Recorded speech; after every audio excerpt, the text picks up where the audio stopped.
The evening rain drummed against the windows of the small apartment in Portland as Maya Chan carefully arranged dinner plates on the table. At 6 months pregnant, every movement required extra effort, but she took pride in maintaining their home. Her husband, Derek, a construction supervisor, would be home any minute, and she wanted everything perfect. Maya had been a graphic designer before her pregnancy complications forced her to take early leave. Now, her days revolved around doctor's appointments, rest, and trying to keep Derek happy.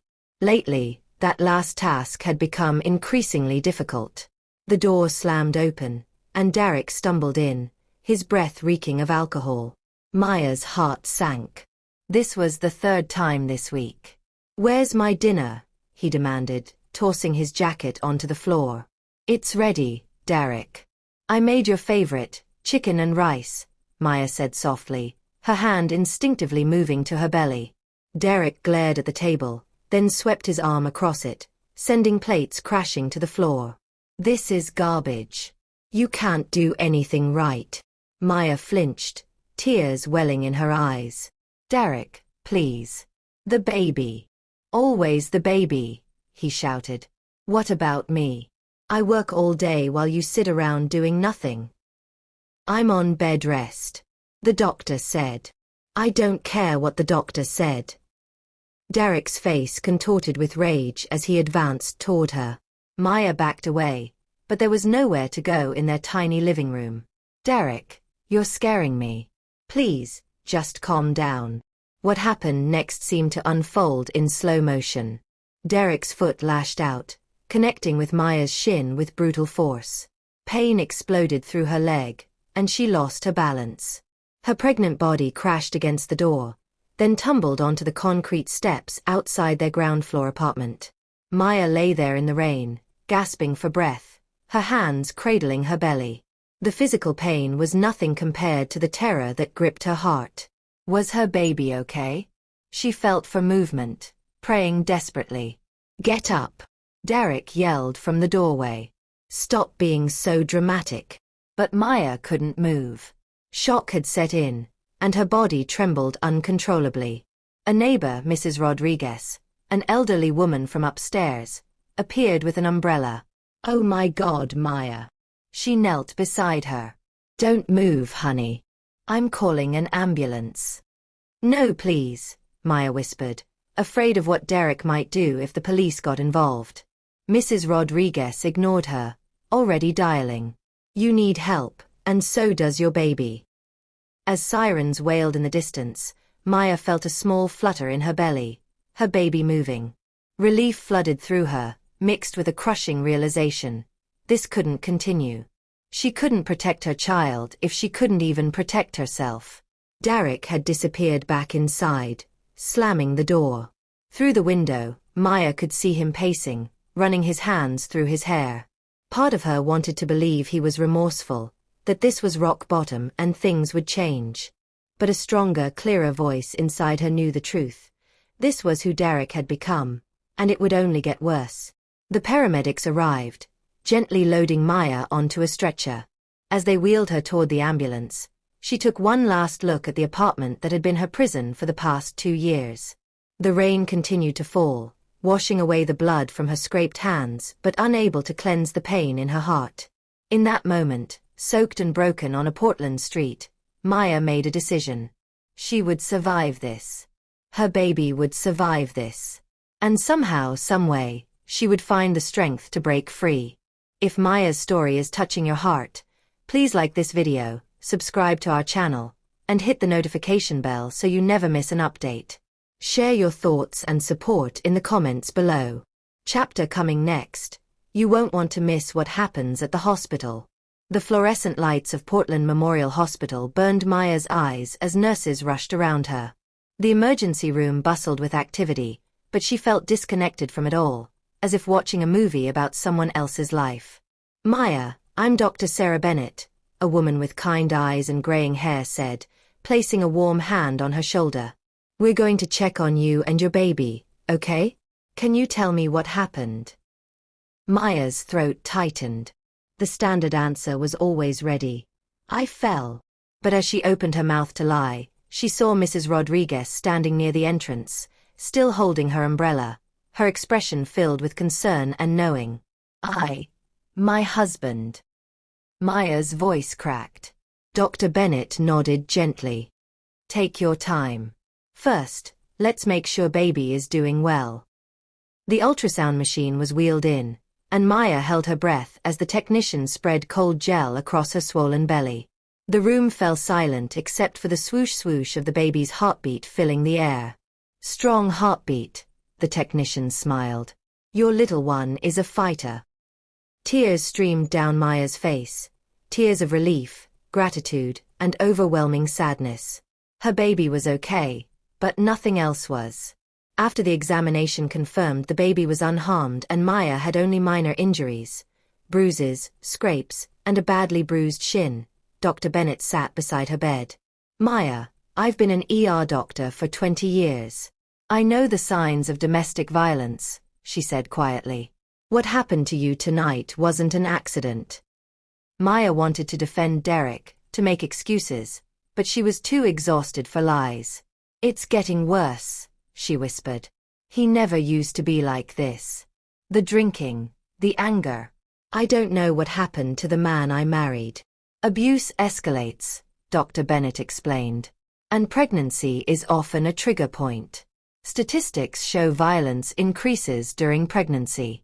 You're not safe, Maya, and neither is your baby. A social worker named James Torres entered the room, his gentle demeanor immediately putting Maya at ease. He was young, maybe 30, with a warm smile that reached his eyes.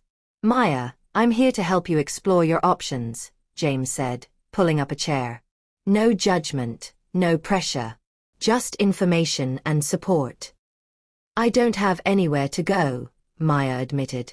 My family is in California, and we haven't spoken in years. Derek isolated me from my friends. I have no money of my own. He controls everything. James nodded, taking notes. That's a common tactic abusers use, financial control and isolation. But there are resources available. Portland has several domestic violence shelters that specialize in helping pregnant women. They provide housing, counseling, legal assistance, and job training. I'm scared, Maya confessed. What if he finds me? What if I can't make it on my own with a baby? Fear is natural, Dr. Bennett interjected. But consider this. What are you more afraid of? Taking a chance on a new life, or staying in a situation where you and your baby could be seriously hurt or worse? The question hung in the air, heavy with truth. Mrs. Rodriguez appeared in the doorway, holding a small bag. I packed some of your things while Derek was passed out, she said. Your documents, some clothes, your laptop. I've been wanting to help you for months, honey. Maya's eyes widened. You could have gotten hurt. I'm a 72-year-old Cuban woman who survived revolution and immigration, Mrs. Rodriguez smiled. I'm tougher than I look.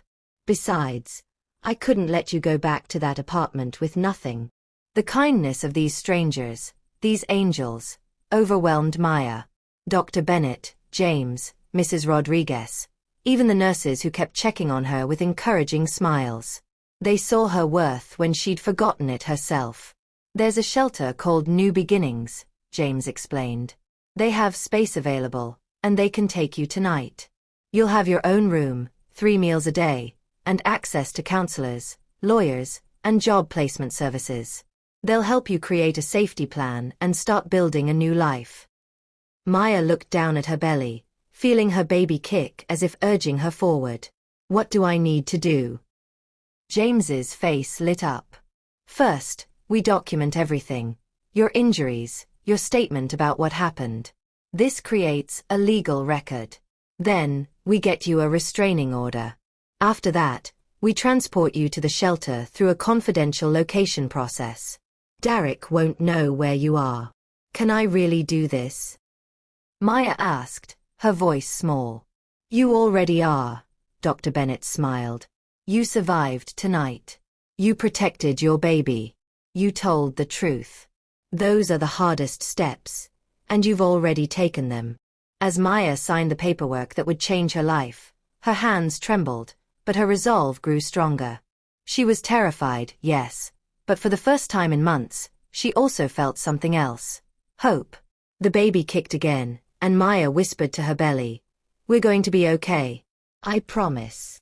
The van that transported Maya to New Beginnings shelter had blacked-out windows, a security measure that felt both protective and surreal.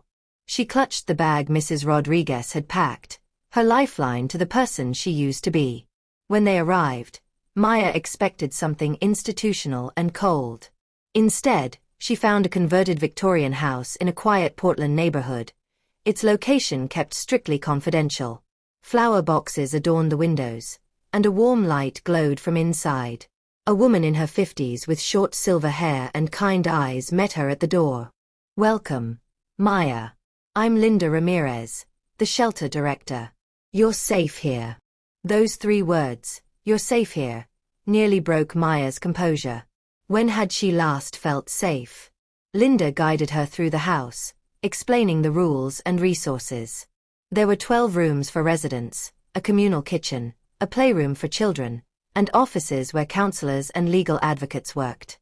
Everything was clean, organized, and surprisingly cheerful. "This is your room." Linda opened a door to a small but cozy space with a single bed, a dresser, a desk, and a window overlooking a garden. Someone had placed fresh flowers on the nightstand.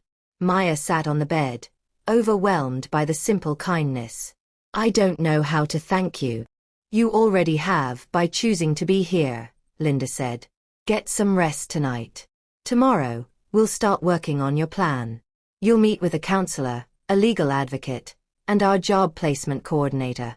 But tonight, just breathe and know you're safe." After Linda left, Maya unpacked her meager belongings. Her laptop, her connection to her old career, a few clothes, her identification documents, a photo of her parents, taken before their relationship fractured over her marriage to Derek.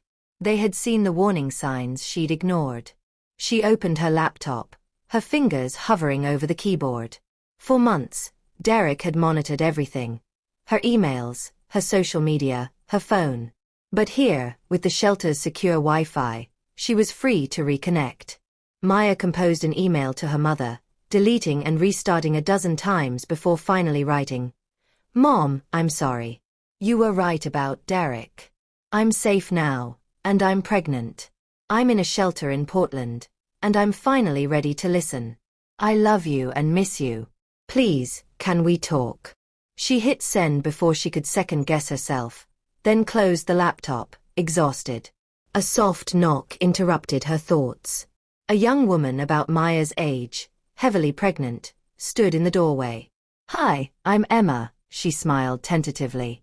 "I'm in the room next door. Linda thought you might want some company, but if you'd rather be alone."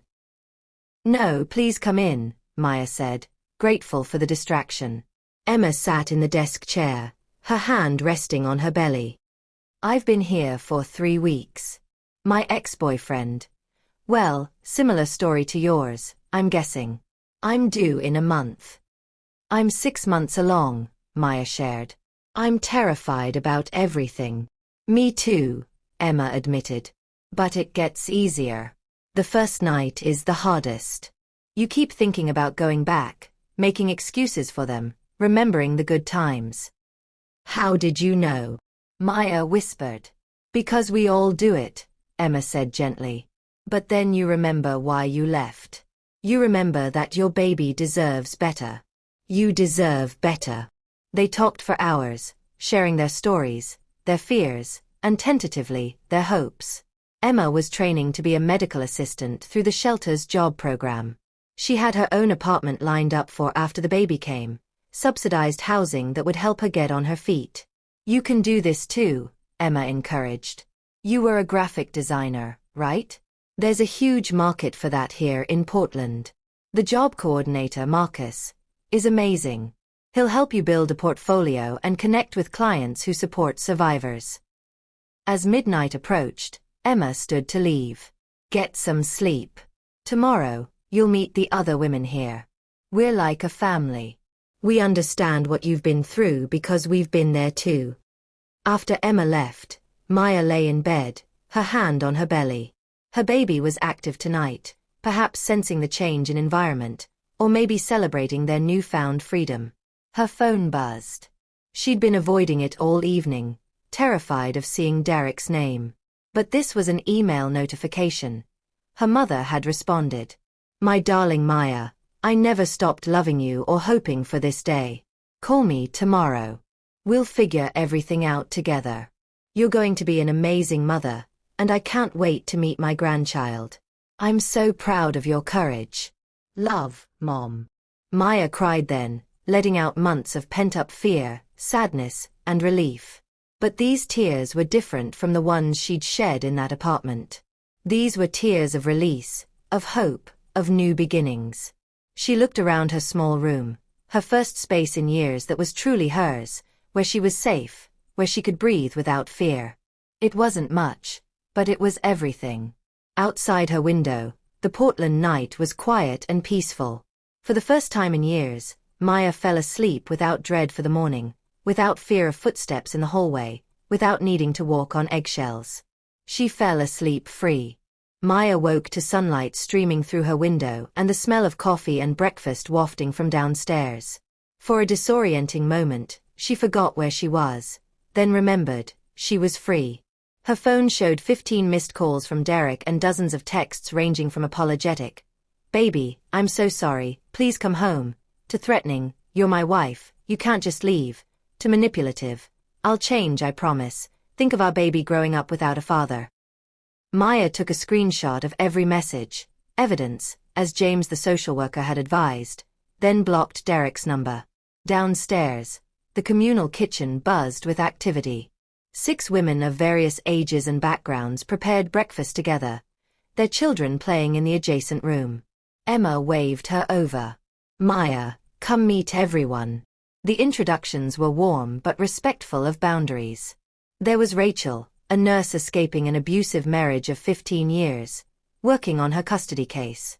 Sophie, a college student whose boyfriend had become violent when she refused to quit school. Maria, an immigrant whose husband had used her visa status to control her. Each woman had a story, and each was writing a new chapter. Linda appeared with a clipboard. "Maya, after breakfast, you have appointments with Counselor Patricia at 9, legal advocate David at 10:30, and career coordinator Marcus at 1. Sound manageable?" Maya nodded, though her stomach knotted with anxiety. The counseling session with Patricia, a warm woman with box braids and an infectious laugh, started uncomfortably. Maya had never been to therapy. "Tell me about yourself, Maya. Not about Derek, not about the abuse. Tell me about you," Patricia said. The question stumped her. Who was she, separate from being Derek's wife or someone's victim? I don't know anymore," Maya admitted. "Then let's discover it together," Patricia smiled. "When you were younger before Derek, what made you happy?" Slowly, Maya remembered.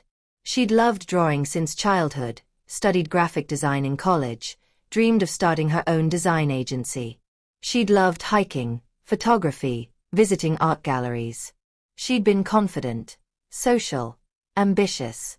Where did that Maya go? Patricia asked gently. "Derek didn't like me working late on projects. He said my friends were a bad influence. He criticized my work until I stopped showing him. Slowly, I just disappeared," Maya's voice caught.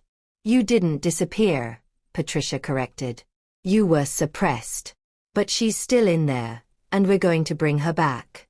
Your job over the next few months is to remember who you are and who you want to become. Not for Derek, not even for your baby, but for yourself." The legal meeting with David was more daunting. A restraining order was in process.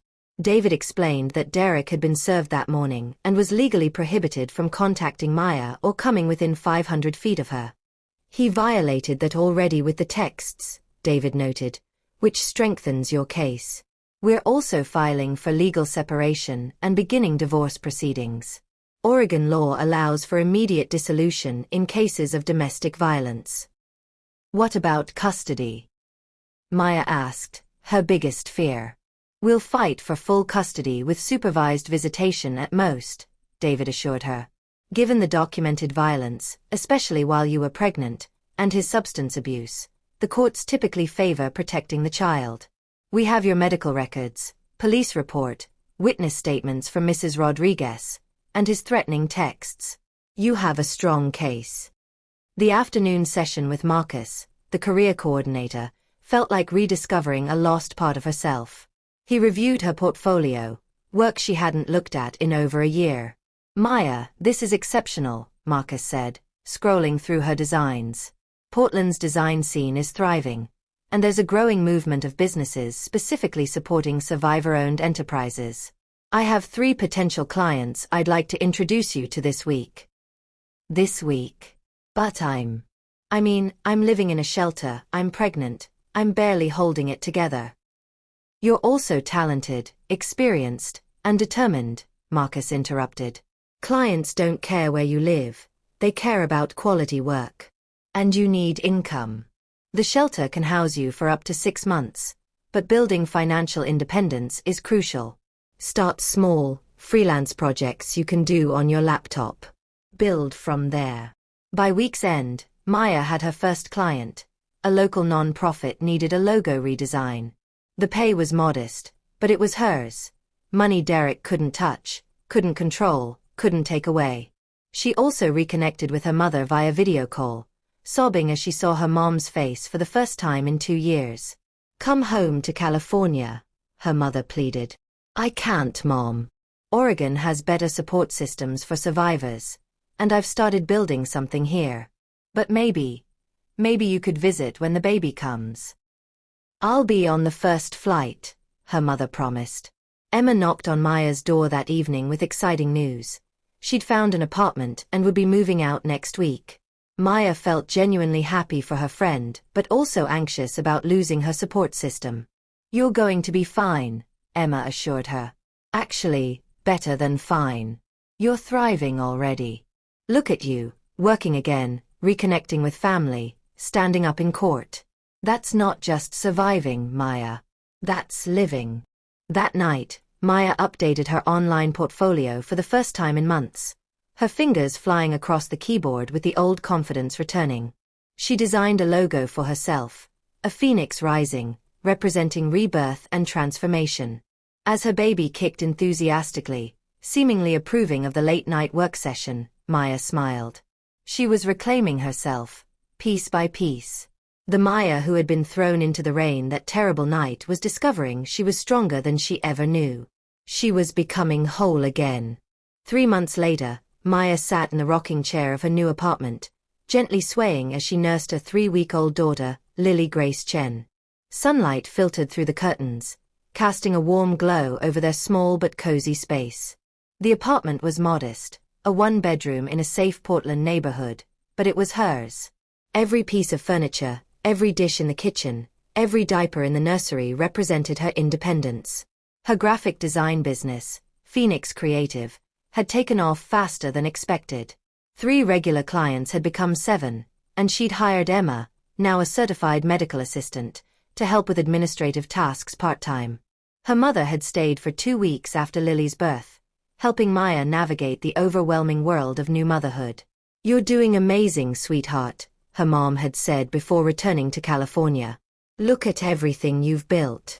A knock at the door made Maya tense. Old habits died hard. But the peephole showed Linda from the shelter, holding a casserole dish and wearing a huge smile. Just checking on my favorite graduate, Linda said as Maya let her in. And bringing you dinner because I remember those early weeks. They sat together as Lily dozed, full and content. I heard about the custody hearing, Linda said carefully. Maya nodded. Derek showed up drunk.